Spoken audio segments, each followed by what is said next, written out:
Saussure se opone al prescriptivismo. Ferdinand de Saussure se opone al prescriptivismo.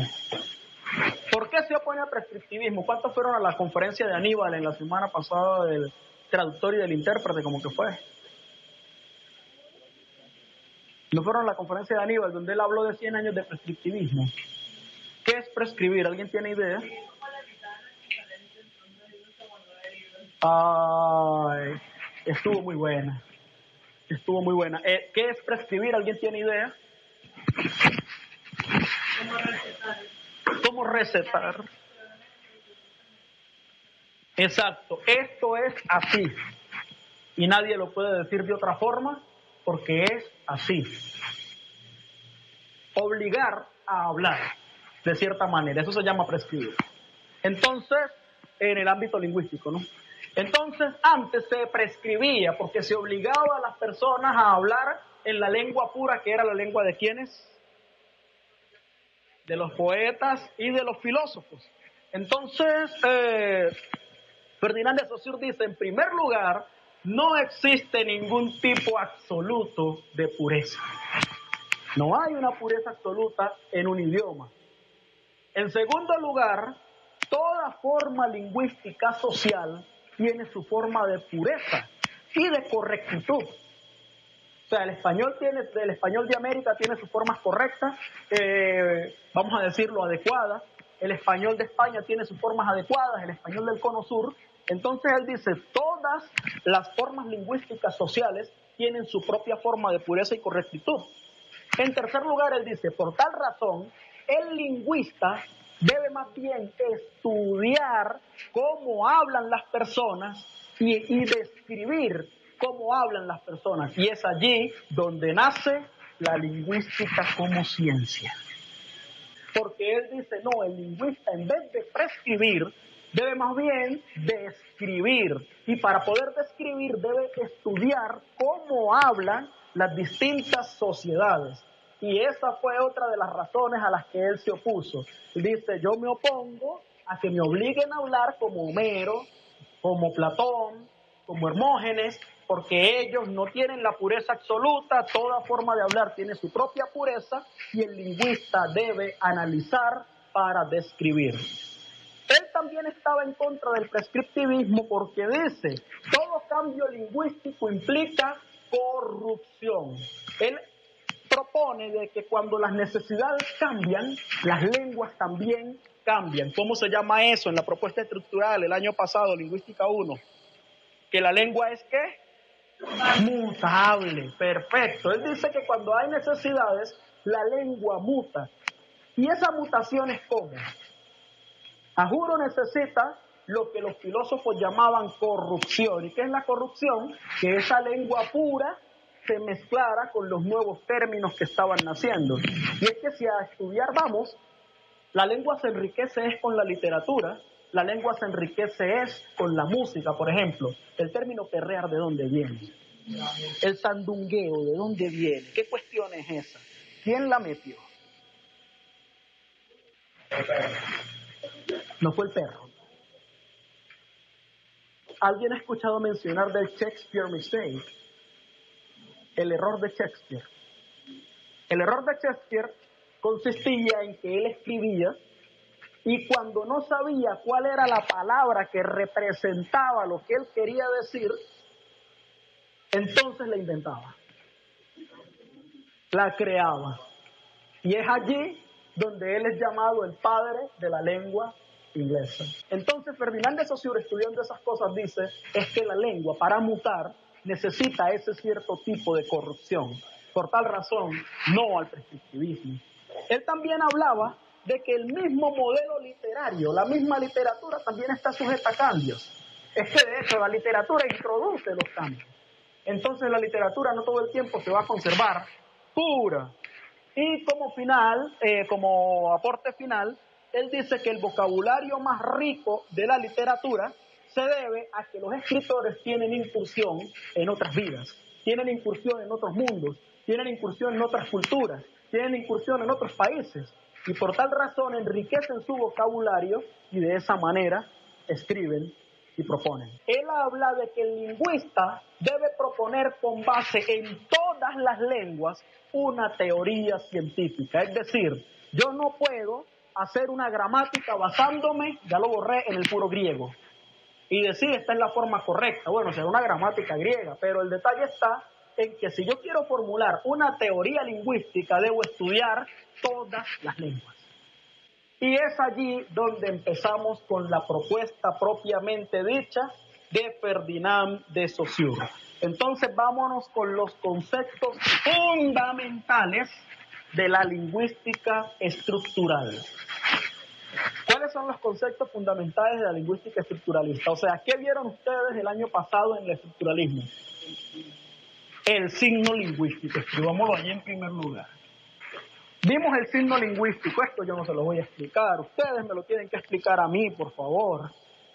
¿Qué es el signo lingüístico?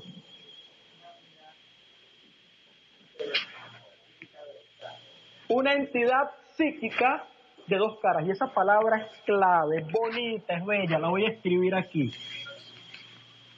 Entidad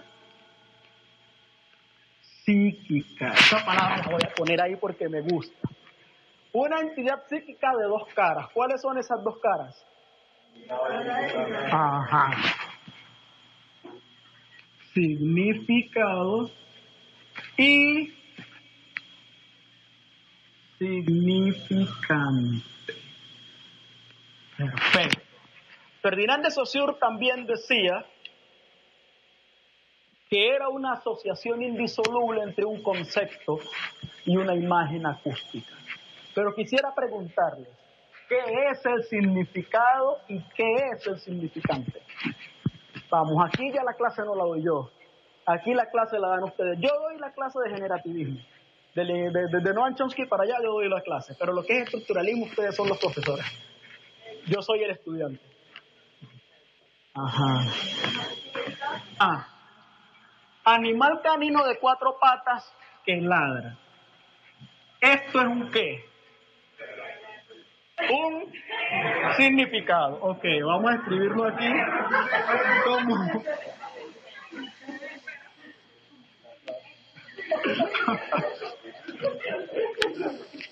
Está bien.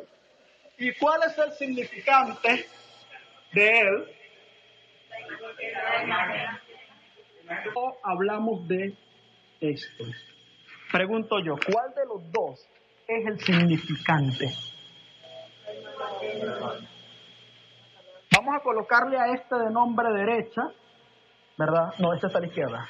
Vamos a colocarle a este izquierda y vamos a colocarle a este derecha. Pregunto yo, ¿cuál de los dos es el significante? ¿El de la derecha o el de la izquierda? ¿Quién dice derecha? Levante la mano. ¡Wow! Solamente 4. ¿Quién dice el de la izquierda? Bueno, y entonces... ¿Significante cuál es? ¿El significante cuál es? Por el significado ya no más cosa, por la imagen, literalmente la imagen del perro o la palabra que está gráficamente. Ok. Puede ser. Por ahí vamos. ¿Por qué les dije que este término era bien bonito? Entidad psíquica. Y lo dijo Saussure. Ni este, literalmente, así como están ahí en el pizarrón, son el significante.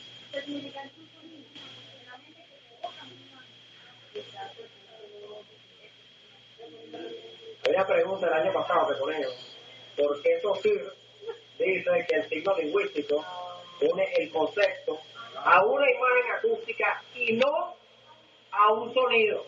Y no a un sonido. ¿Por qué una imagen acústica y no al sonido? Decimos perro, pero ¿cómo dice un francés perro? Pero perdón, un francés que habla español, ¿cómo lo dice? El perro. ¿El gringo? El perro. Entonces, ¿qué pasa cuando nos traes el perro? Uno es Chihuahua, el otro es puro.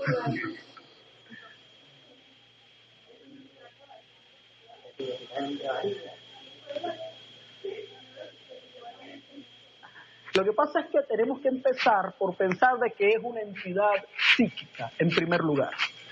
En segundo lugar, existe, no podemos decir que es la palabra perro, por la razón de que esta palabra me significa, me evoca muchas cosas.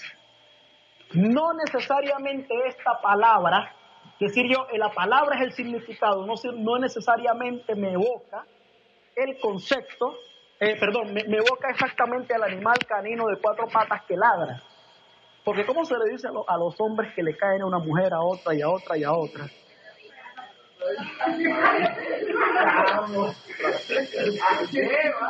Eso la verdad es que ese es un significante con muchísimo significado, ¿verdad?